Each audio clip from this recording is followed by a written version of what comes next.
ভবনের সামনে চিকিৎসকদের ধর্নার 1.5 দিন পার, আরো একটা রাত পেরিয়ে গেছে এবং 2 রাত জেগে লাগাতার তাদের ধর্না চলছে।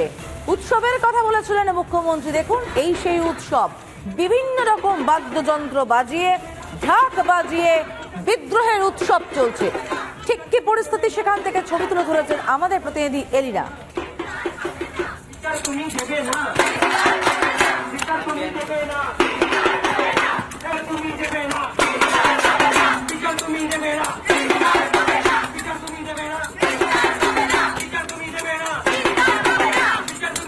দিনে 2 বার ব্যবহার করো স্টপেজ ক্রিম আর নিজেকে রাখো এভারগ্রিন। কেয়াশেক আরোমা থেরাপি স্টপেজ ক্রিম, আর খুঁজে পাও নতুন আমিকে।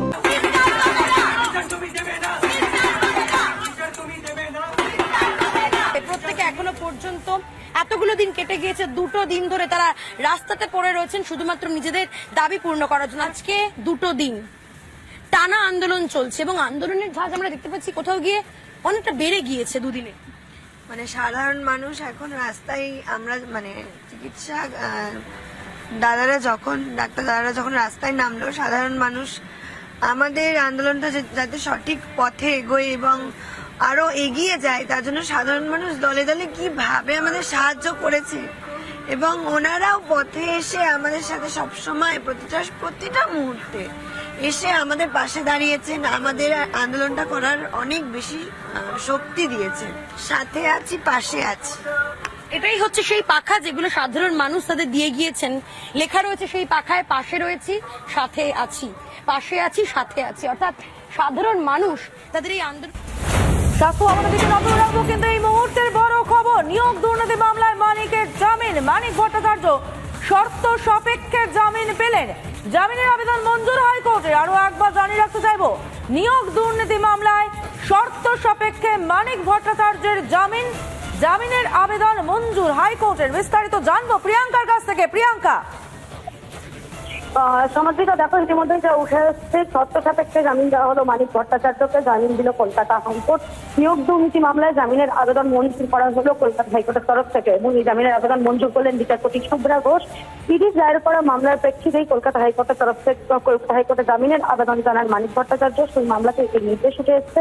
শর্ত সাপেক্ষে জামিন, কি কি শর্ত থাকছে মানিক ভট্টাচার্যের এই জামিনে?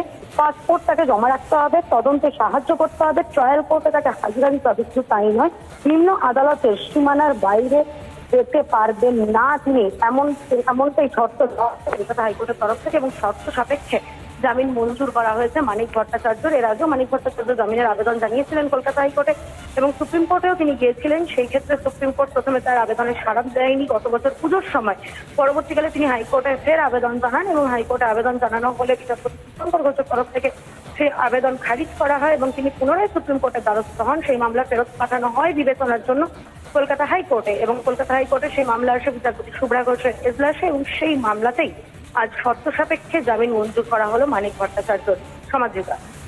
ধন্যবাদ প্রিয়াঙ্কা। আরো একবার জানিয়ে রাখতে চাইবো, মানিক ভট্টাচার্য শর্তাধীন জামিন পেলেন। তাকে শুনানিতে হাজিরা দিতে হবে, পাসপোর্ট জমা রাখতে হবে এবং নিম্ন আদালতের সীমানার বাইরে তিনি যেতে পারবেন না। এখান থেকে আরো একবার আমরা স্বাস্থ্য ভবনের দিকে নজর রাখবো। 1.5 দিন পার হয়ে গিয়েছে, এখনো স্বাস্থ্য ভবনে চলছে চিকিৎসকদের ধর্ণা। সেদিকে আরো একবার আমরা নজর রাখবো।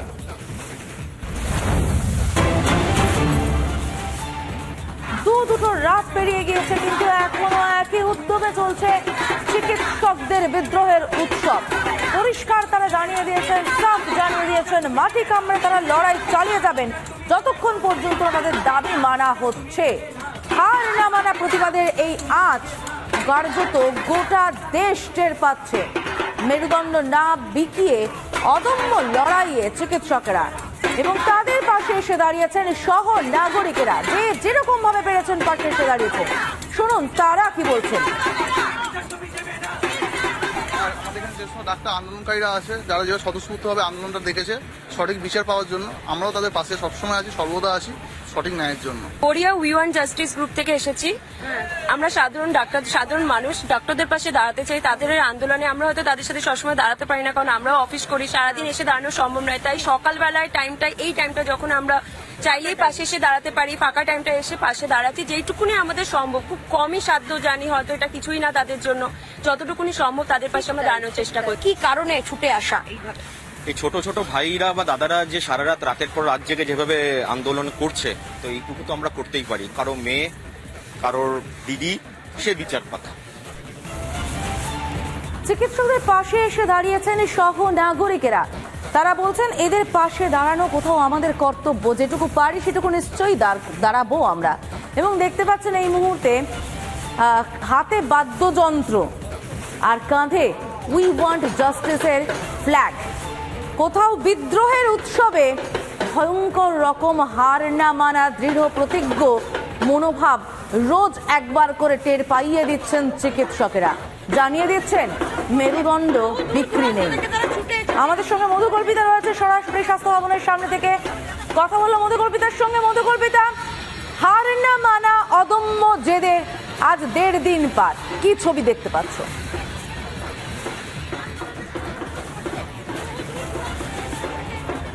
একেবারে দেখো সমাদৃতা, যে ছবিটা দেখা যাচ্ছে এই মুহূর্তে, কিন্তু এখানে যারা আন্দোলনরত চিকিৎসকেরা তারা কিন্তু লাগাতার এখানে আন্দোলনটা চালিয়ে যাচ্ছেন। একটা একটা করে ঘন্টা পার হচ্ছে, ঘন্টার হিসেব বলছে, দিনের হিসেব বলছে 1.5 দিন পার হয়ে গিয়েছে।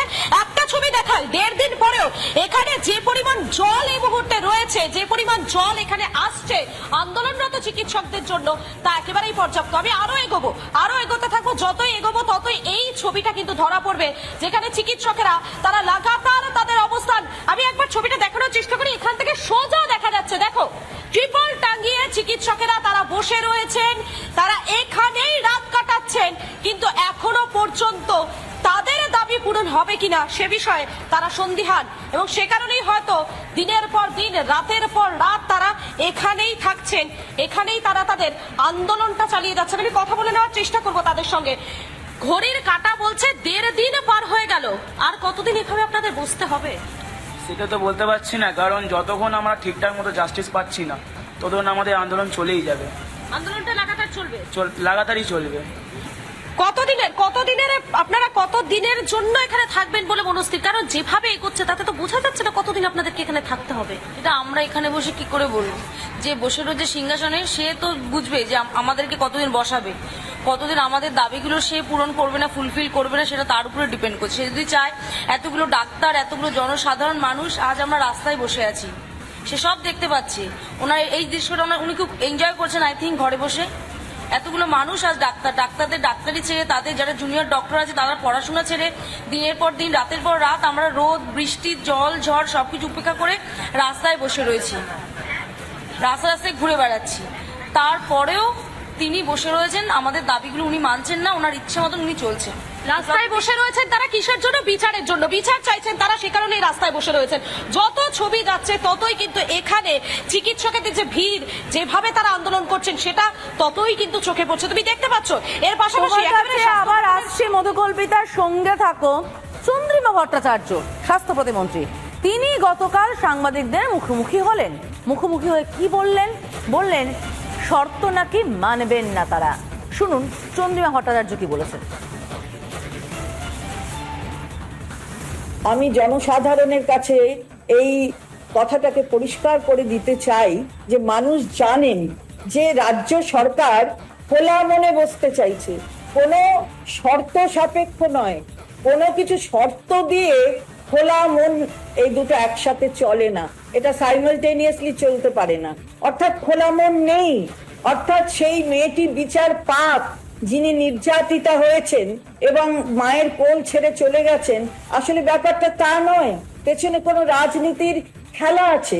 তাই এতটা সময় লাগছে এত কিছু চিন্তা ভাবনা করতে, কিন্তু আলটিমেট লক্ষ্য হচ্ছে আসলে খোলা মনে কোনো আলোচনা দরকার নেই, চায় না, তাই এই শর্তগুলি আরোপ করা হচ্ছে।